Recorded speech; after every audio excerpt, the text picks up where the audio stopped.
Ketika zaman awal penjajahan British di Tanah Melayu, terdapat satu masalah yang dihadapi oleh para pedagang di perairan Melaka, iaitu bajak laut atau hari ini kita panggil sebagai lanun. Pada waktu itu, kapal-kapal dagang sering diserang oleh bajak-bajak laut yang berlayar di perairan Tanah Melayu. Malah kawasan dari Selangor hingga ke arah selatan mendapat gelaran negeri-negeri lanun. Antara orang-orang yang terlibat dalam aktiviti peladunan ini ialah orang Melayu, orang asli Johor Riau, suku-suku Kepulauan Mindanao, orang Siam, orang Cina dan juga orang Bugis. Namun pada waktu itu, orang-orang ni mula berubah menjadi pedagang. Tapi, kenapa lanun-lanun ini berluasa pada awal abad ke-19? Tak ada pembanterasan aktiviti melanun ke? Pertamanya, tiada. Sebab kerajaan Melayu pada waktu itu tak pandang aktiviti melanun ini sebagai satu jenayah. Contohnya, Sultan Abdul Samad pandang aktiviti pelanunan ini sebagai sukan yang baik untuk anak-anak muda. Pada waktu ini, aktiviti pelanunan ini dipandang tinggi oleh masyarakat.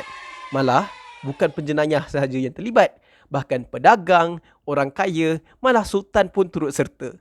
Keduanya, punca peningkatan aktiviti pelanunan di Selat Melaka ialah pembukaan pelabuhan-pelabuhan baru oleh pihak British. Pada tahun 1823, Sultan Hussein dan Temenggong Abdul Rahman melepaskan hak mereka sebagai pemerintah Singapura. Lalu British mula membangunkan Singapura sebagai pusat pelabuhan utama di rantau Asia Tenggara. Namun, pembukaan pelabuhan ini walau bagaimanapun menarik perhatian para pelanun dari luar semenanjung. Menjelang tahun 1825, lanun-lanun daripada New Guinea hingga ke Pulau Pinang datang ke Selat Melaka untuk serang kapal-kapal pedagang yang berlabuh di situ.